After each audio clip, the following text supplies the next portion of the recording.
My sister's new boyfriend made fun of me during dinner. Everyone laughed. My mother told me to stop embarrassing the family, so I let them talk until he bragged about his job. Then I pulled out my phone and watched as the smiles disappeared from their faces. I'm Simone, I'm 25 years old, and I'm a computer engineer. Technically, I'm the founder and CEO of a predictive analytics startup that I just sold for $8.7 million. My share was $3.48 million, but my family doesn't know that. I grew up being the weird kid, the quiet one, the one who spent hours on his computer while my sister Angela shined in beauty pageants. She's 3 years older, 28, and was always the favorite. Angela was the local beauty queen, then the regional one. My mother took her to all the events, and my father paid for everything. I was the one who stayed home. At 21, while Angela was divorcing her first husband after he lost his money, I was founding my startup with 2 partners, PredictFlow, a predictive analytics software for medium-sized businesses. I worked like crazy for 4 years, 16 hours a day, with no social life, just building. 6 months ago, a company bought us for $8.7 million. I didn't say anything to my family because I knew them. If they knew I had money, everything would change, and not in a good way. 2 months ago, Angela showed up with a new boyfriend. Pablo, 32 years old, tall, well-dressed, with a salesman's smile. According to Angela, Pablo was an executive at an investment firm. He managed portfolios for wealthy clients. He earned very well. A BMW, an expensive apartment. My parents adored him. How successful. How wonderful that Angela found him. I met him briefly. He made a comment about my clothes. You're a programmer. It shows. The flannel shirt is a classic. Everyone laughed. Something about Pablo I didn't like. His smile was too perfect. The way he sized everything up. Last week, my parents organized a family dinner to get to know Pablo better. I arrived on time. Pablo and Angela were already there. She was in an expensive dress, he was in a suit. Simone. Are you still working in programming? Pablo asked. Yes. Data analytics. Ah, a technical hobby. Very nerdy. My father laughed. Simone has always been the brainiac. Better brains than a pretty face, Pablo joked. Everyone laughed. The conversation revolved around Pablo. His job, his clients. I just closed a $2 million portfolio, he said. New client, a real estate entrepreneur. That's incredible, said my mother. And you, Simone? Pablo asked. How's your computer job going? Fine, good. What do you do exactly? I develop software, predictive analytics. Sounds complicated. Do you make good money? Enough. Define enough, because in my world, enough starts at 6 figures. I do well. Pablo laughed. Typical of modest programmers. Or maybe they just don't earn that much. Pablo, we didn't mean to, my mother started. No, it's fine, I'm just being honest. Intelligence isn't the same as financial success. There's a difference between being good with numbers and making real money. Angela took his hand. Pablo just wants to help, Simone. Maybe you can learn something from him. Learn from him. I took a deep breath. Pablo, tell me about your investment firm. Why? Interested in investing? Just curious. What's it called? Global Trust Investments. And your exact position? Director of High-Value Portfolios. Impressive. How long have you been there? 3 years. I started as an advisor. Moved up quickly. And before that, another smaller firm. I took out my phone. What are you doing? Angela asked. Just checking something. I searched for global trust investments. I found the site. A legitimate firm. I looked for Pablo on the employee page. He wasn't there. LinkedIn. Independent financial advisor. Experience, 2 years. Before that, insurance salesman. Find anything interesting? Pablo asked mockingly. Yes, you don't appear on the site as a director. Silence. Because I'm independent. But you said you were a director. I work independently under their license. So, a contractor. It's complicated. It doesn't seem complicated. It seems like you exaggerated your position. Pablo turned red. I didn't exaggerate anything. How many clients? I'm not going to discuss my career with you. Why not? You were willing to discuss mine. My mother intervened. Simone, that's enough. You're embarrassing the family. Embarrassing them? Pablo spent the whole dinner mocking my job. He was just joking. They didn't sound like jokes. You're too sensitive, Angela said. Pablo is successful. You work with computers. You're right, I said. There is a difference. The rest of the dinner was awkward. I said my goodbyes and left. In my car, I pulled out my laptop. I started to investigate. Pablo Mendez, independent financial advisor. I searched public records. Licenses. Pablo had a basic license, nothing close to a director's. I searched investment forums, complaint sites, and there it was. A complaint from 8 months ago.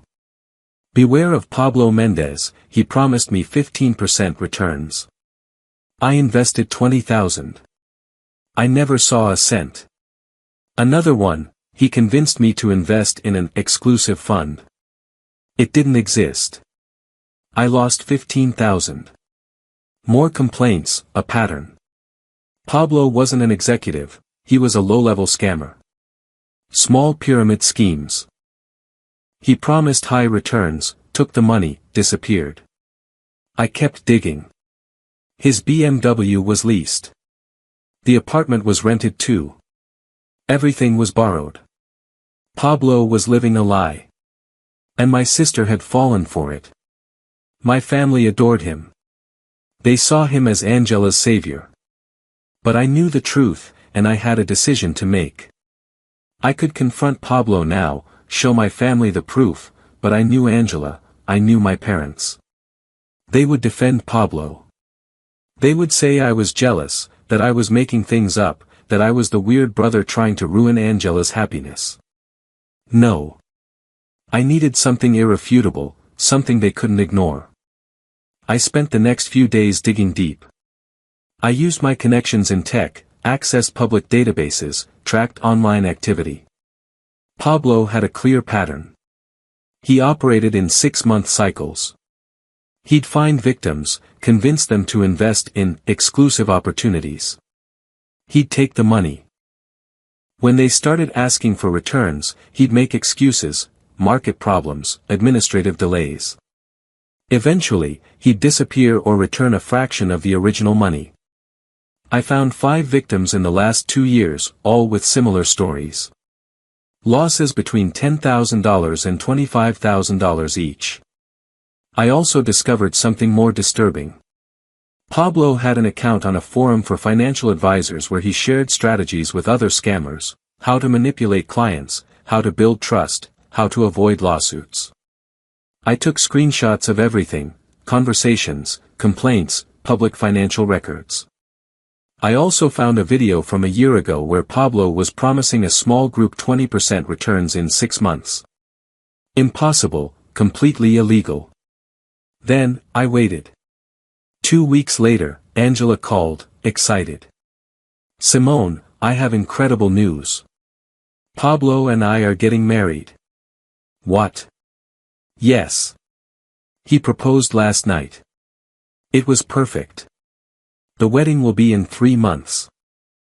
Are you coming? Of course. And you'll apologize to Pablo. What you did at dinner was very uncomfortable. We'll see. The next few months were a whirlwind of wedding preparations. Angela was busy with plans.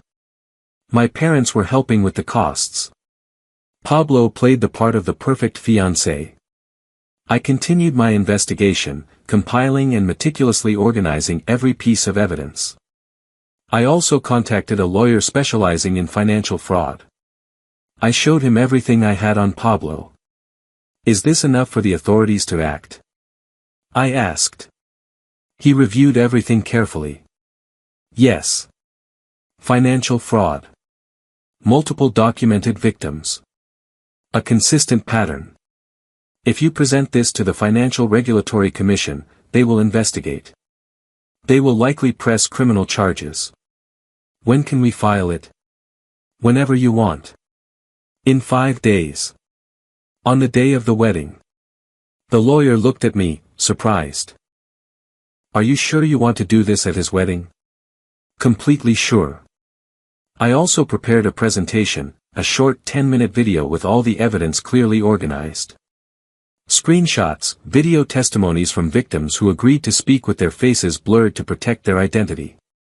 The video of Pablo promising impossible returns. Public financial records. All narrated in my voice, calm and professional. No emotion, just irrefutable facts. The wedding day arrived. A ceremony in a beautiful garden. A reception in an elegant ballroom. 80 guests. My parents, proud in the front row. Angela, radiant in her designer white dress. Pablo, in an impeccable tuxedo, smiling as if he'd won the lottery. I sat in the back during the ceremony, watching, waiting for my moment. The reception began. Food, music, dancing, emotional speeches. My father talked about Angela finally finding someone so successful and dedicated. My mother cried with happiness, officially welcoming Pablo into the family. Pablo gave his own speech. Thank you all for being here on this special day. Angela is the love of my life, and I promise to give her the life she deserves.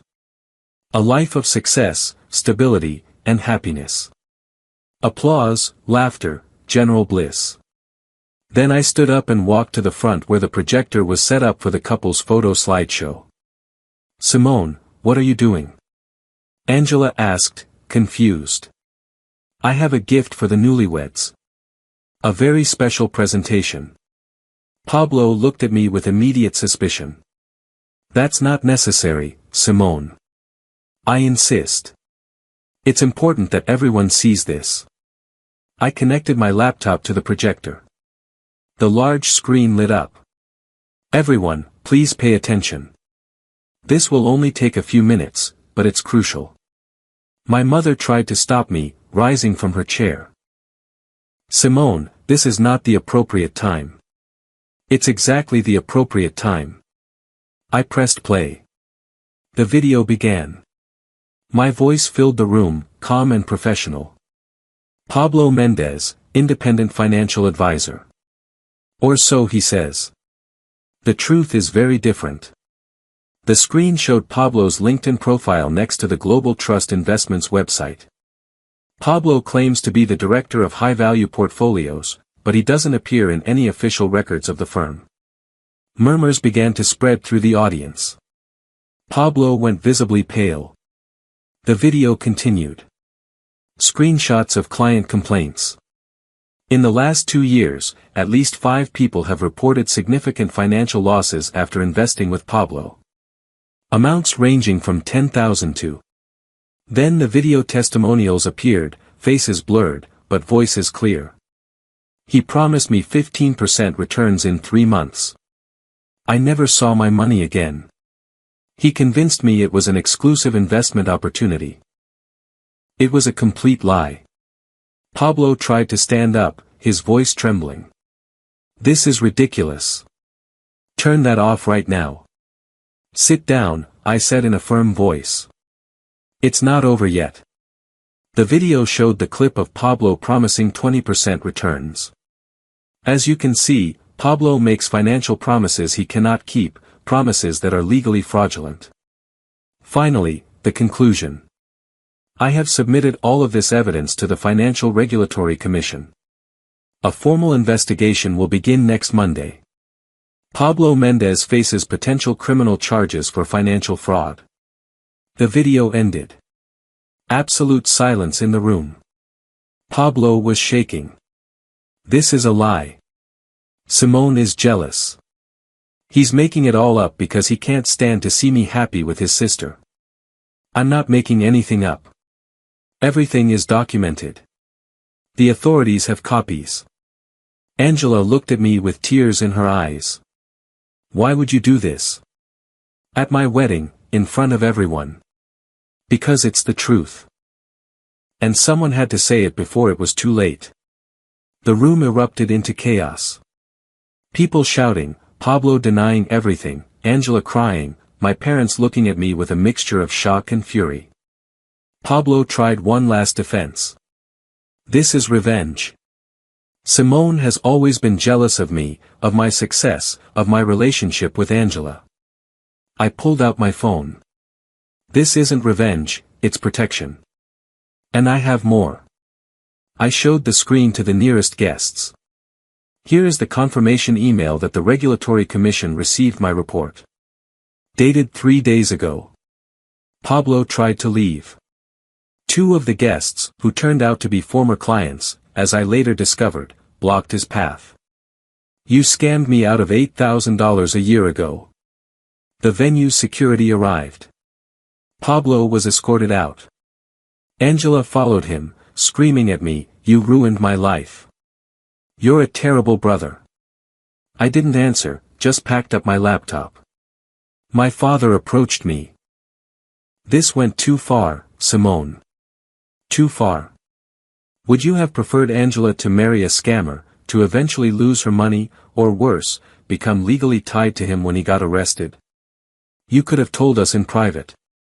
I tried at dinner, when I pointed out the inconsistencies. You told me to stop embarrassing the family. My mother was in tears. But her wedding. Her wedding was a lie, like everything about him. I did the right thing, even if you can't see it now. I left the ballroom without looking back. 3 days later, Pablo was arrested. The investigation found more victims. Total losses, over $200,000 in 2 years.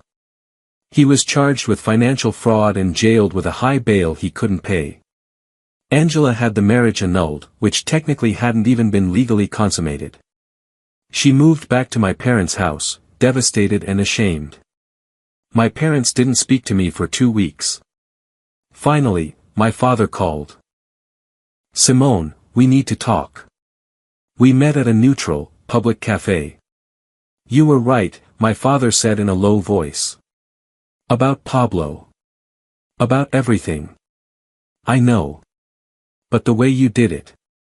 It was the only way. If I had told you in private, you wouldn't have believed me.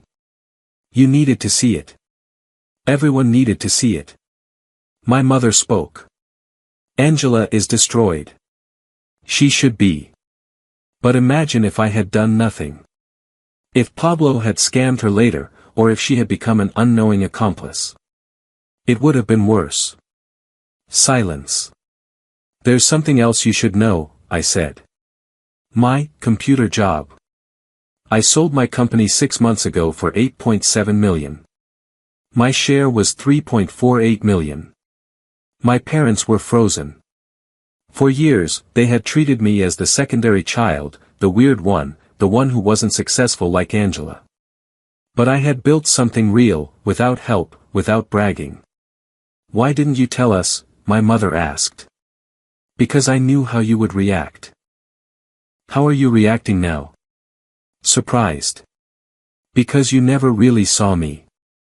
My father looked down. You're right. We didn't see you.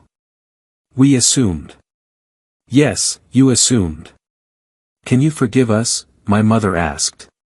In time. But things have to change. Respect on both sides. We understand. 3 months later, I moved to another city. A new beginning. Far from family expectations, far from being the invisible son. Angela sent me a text. "Thank you. Even though it hurt, you saved me. Pablo would have ruined my life. I know. We can rebuild our relationship eventually, but I need space first. I understand." A year later, I was in my new apartment, working on a new project. My parents visited occasionally, with respect now, with genuine interest in my life. Angela was also rebuilding, therapy, a stable job, more realistic about relationships. And I was at peace. Not because of revenge, but because of liberation. For years I had lived in the shadow of my family's expectations, the weird son, the secondary one. But that wedding, that video, that moment changed everything. I didn't just expose Pablo, I exposed myself, my success, my value, my voice. And finally, my family saw me, not as the son they wanted me to be, but as the man I truly was. The truth hurts, but it sets you free. And I was free.